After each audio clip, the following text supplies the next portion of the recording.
Your car has one witness. It knows when you leave, where you stop, how fast you get there. Some cars report back every 3 seconds, 3 seconds, 5 seconds, 30 days. Then an insurance quote arrives and your harmless commute has a price. The dashboard is level 1. By level 5, the car watches you and passes judgment. Start with the obvious witness. Your car knows where it is, often within a few yards. That sounds necessary in 2026. Navigation needs your location. Emergency services need it. Your weather app apparently needs your soul. One location means almost nothing. 10,000 locations tell your biography. Your house shows up around midnight, your office at 9, the same school every weekday at 3. Give the car 6 months and it can infer much more than your address. It can reveal your doctor, your church, your union meeting, the divorce attorney you visited 4 times. Nobody has to read your messages. Your coordinates told the story. Most people miss some context here. Modern cars contain more than one computer. A new vehicle can have dozens of electronic control units connected through several internal networks. One module watches the engine, another watches the brakes, another checks whether someone occupies your seat. Turn the wheel and the car notices. Move the accelerator 1 inch and it notices that too. It can record speed, direction, battery condition, tire pressure, seatbelt status, and 100 smaller signals. Most of this serves a useful purpose. Sensors prevent crashes. Diagnostics catch failures. Data helps someone repair a broken machine.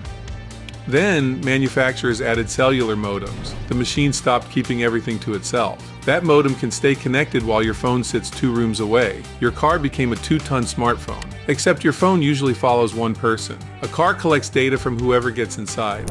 Your spouse drives it once. Your teenager borrows it twice. A valet moves at 50 feet.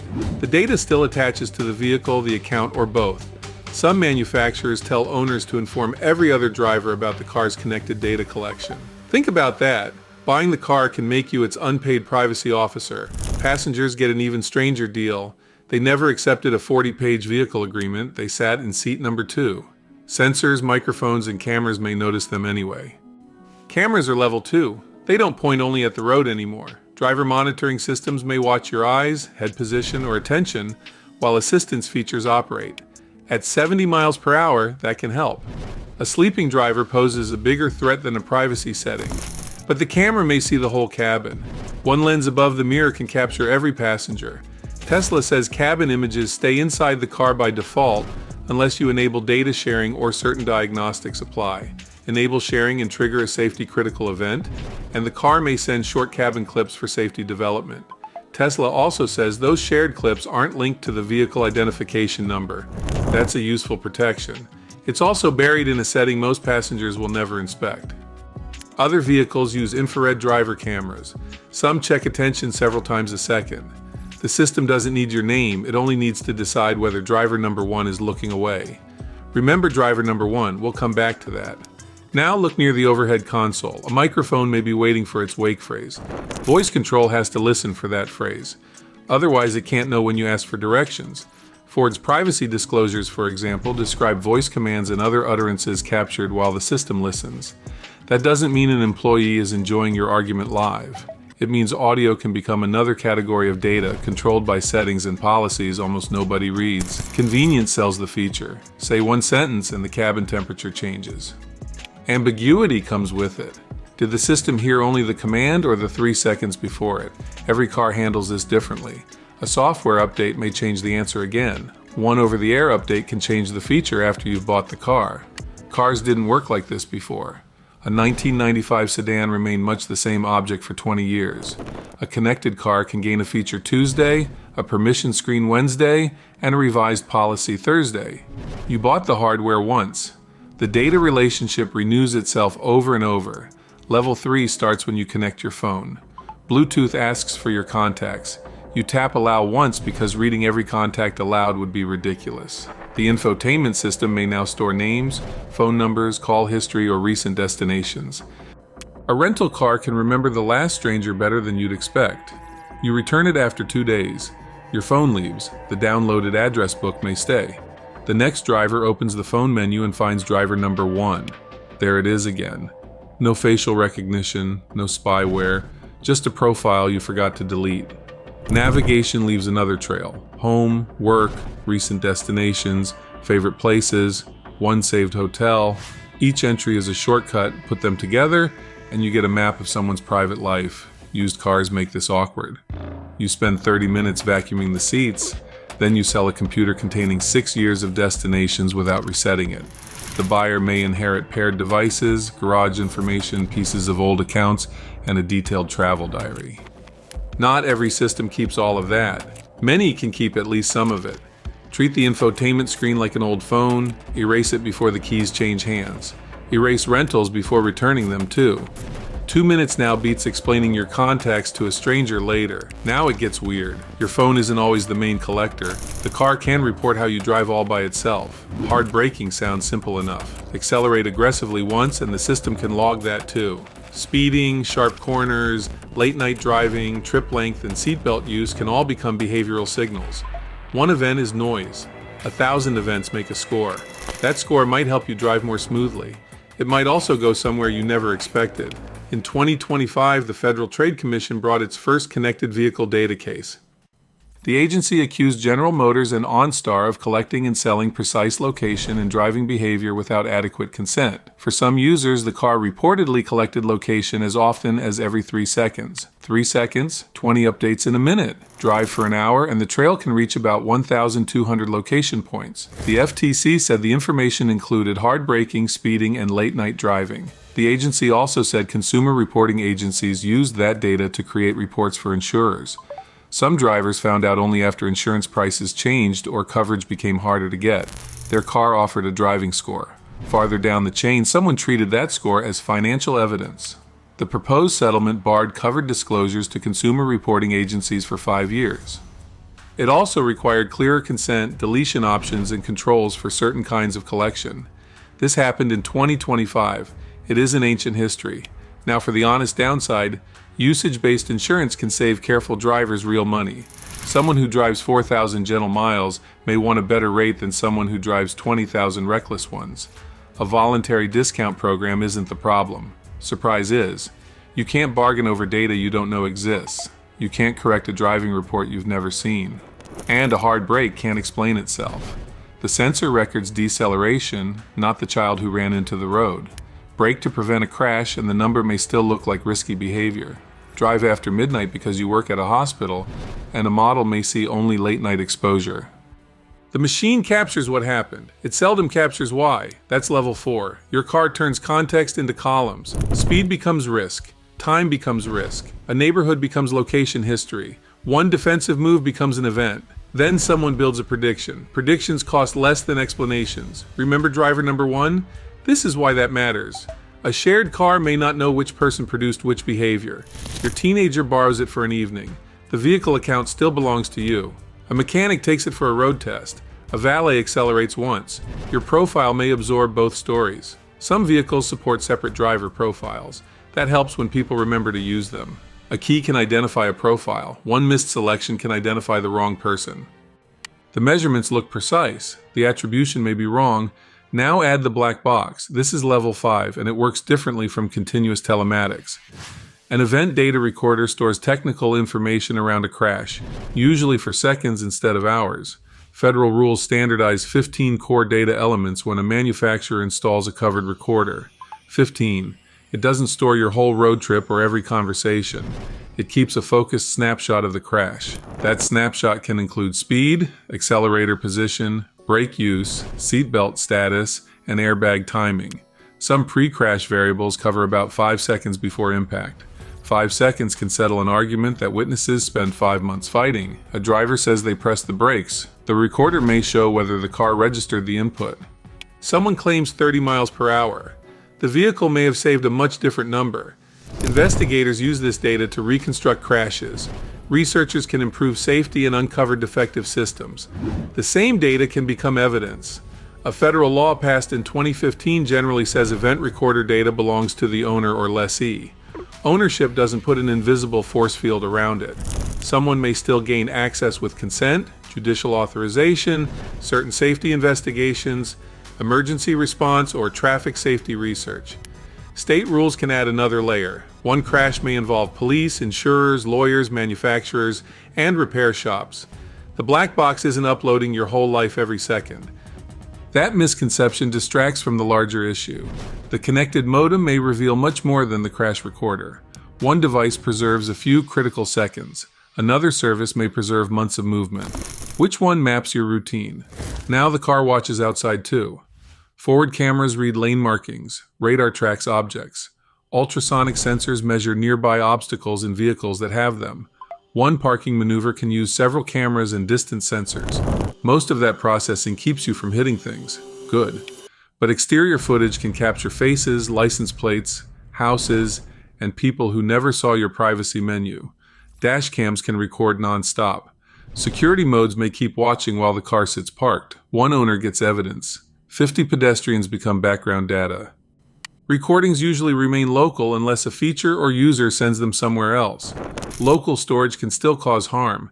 Someone can remove a memory card in 10 seconds. A repair technician, thief, buyer, or curious family member may see whatever the camera saved. Cloud access opens a second door. Your account security now protects part of the vehicle. Reuse a weak password, and leaked music preferences become the least interesting risk. Connected apps may show the car's location, charge state, door status, or remote controls. Some let an owner lock, unlock, start, or locate the car from miles away. That's excellent when you've lost the keys. It's terrifying when an abusive former partner still controls the account. People change social media passwords after a breakup. Few remember the vehicle app. One shared login can reveal where the car sleeps every night. Former owners create another problem. You sell the car but forget to remove it from your connected account. One person has the vehicle. Someone else may still have digital access. Manufacturers have transfer procedures for a reason. Use them before the handover, not 3 weeks later. Remote services also keep records of commands and access. An unlock request has a timestamp. A location check may leave a trace in the account. The car watches more than you're driving now. The surrounding service watches how you use the car. Then there are automatic emergency systems. A severe crash can trigger a call, send your location, and connect everyone inside with help. Those seconds can save a life. Privacy absolutism sounds less convincing when the cabin is filling with smoke. But an emergency system needs connectivity, sensors, and some way to detect an event. That same connection can carry other data when policies and permissions allow it. The pattern keeps repeating. One useful feature builds the pipe. A business decision determines what travels through it. Maintenance alerts need diagnostic data. Remote start needs communication. Navigation needs your location. None of those jobs requires the sale of a behavioral profile. Technical necessity and commercial opportunity are different things. Companies like to put both behind one accept button. You see that button during delivery, surrounded by paperwork, while someone explains 19 other features. The screen says agree. It may also say later. Your new car is sitting there waiting. This is what consent looks like at dealership speed. Just kidding, every buyer reads all 40,000 words while the salesperson watches. Obviously. The privacy policy may name manufacturers, affiliates, service providers, analytics companies, insurers, and legal authorities. Not every company sells every category. A policy describes possibilities. It doesn't prove that each transfer happened to you. But a possibility matters when the data is your precise location. You can replace an email address. Replacing a routine is harder. You can change a password tonight. Moving your home, job, school, and doctor takes a little more work. Patterns can also turn location data into an identity. Remove the driver's name, and repeated overnight coordinates may reveal it again. A supposedly anonymous vehicle that sleeps at the same house isn't very anonymous. Add work hours, regular stops, and public records, and identifying the driver gets easier. An identifier doesn't have to say Sarah. It only has to behave like Sarah for 6 months. Hardly anyone talks about this part. Data can outlive the feature that collected it. Canceling a subscription doesn't guarantee the deletion of information already stored. Disabling location sharing may stop future collection while older records remain under retention rules. Your deletion rights depend on where you live, the company's policy, the type of data, and its legal obligations. The auto industry has no universal delete button. In some places, privacy laws let consumers request access, corrections, or deletion. Elsewhere, your only practical tool may be whatever the manufacturer chooses to provide. Even a valid deletion request may have exceptions for safety, fraud, warranties, or legal claims. Erase everything sounds clean. Then reality arrives with 7 footnotes. So what can you do? Start by identifying the connected services attached to your car. Search the infotainment settings for privacy, connectivity, data sharing, location, analytics, and voice controls. Don't switch off 10 systems at random. Find out which switch controls each stream. Cutting every connection may break emergency calls, traffic information, remote access, or software updates. Privacy has consequences. Convenience does too. Make the choice yourself. Next, open the manufacturer's app and inspect every permission. Look for driving analytics, insurance programs, precise location, marketing personalization, and a family user you forgot about. Remove accounts that no longer need access. Change the password. Turn on two-factor authentication if the app offers it. One stolen password shouldn't become a stolen map. Then check whether the manufacturer has a privacy portal. If you can, request a copy of your data. The result may be boring. Good. It tells you which categories connect to your account. If you find an error, use any correction or deletion tools available where you live. Separate the car from your phone when you need to. Don't sync 5,000 contacts into a rental to make one call. Use phone projection when it makes sense and find out what the car stores after you disconnect. Before you return or sell a vehicle, delete paired phones, profiles, destinations, garage codes, and accounts. Then follow the owner's manual and perform a proper factory reset. Removing your name from the screen may not remove your information from the manufacturer's servers. A local reset and cloud deletion are separate jobs. Tell regular drivers what the vehicle collects. Yes, the conversation sounds absurd. It can take less than 30 seconds. The car uses location services. The cabin camera setting is here, the driving score is on or off. That gives them more meaningful consent than a dealership signature from 4 years ago. Treat insurance tracking like a contract, not a game. Ask what the program collects, how long it keeps the data, who receives it, and whether leaving changes your rates. A 10% discount may be worth it. You're paying for part of it with your behavior. Read the exit rules before one bad month turns into an expensive surprise. Secure the car's video storage too. If the car records dashcam footage, find out whether it uses internal memory, a removable drive, or the cloud. Erase sensitive clips when you no longer need them. Protect the account. Remove the drive before service when appropriate. A camera installed to record a collision can preserve a completely different private moment. And don't cover safety sensors at random. Tape over a driver camera and you may disable assistance features or trigger constant warnings. Disconnect a modem and emergency or diagnostic systems may stop working. Use the supported controls first. Any privacy fix that weakens crash protection is a bad trade. Your car isn't one villainous machine following a secret plan. It's an engine and a sensor network, a phone, a camera system, a commercial service, all sharing one body. Each part collects something for a reason. The trouble starts when those reasons overlap. Location supports navigation. Driving data supports diagnostics. Cameras can prevent a crash. The same signals can later shape a report, an investigation, an advertisement, or an insurance decision. Surveillance doesn't always look like surveillance. Sometimes it arrives one helpful feature at a time. The car doesn't need to hear every word you say. It knows you left at 6:14, drove 17 miles, braked hard twice, and stopped beside one building. The machine calls that telemetry. Everyone else would call it your life.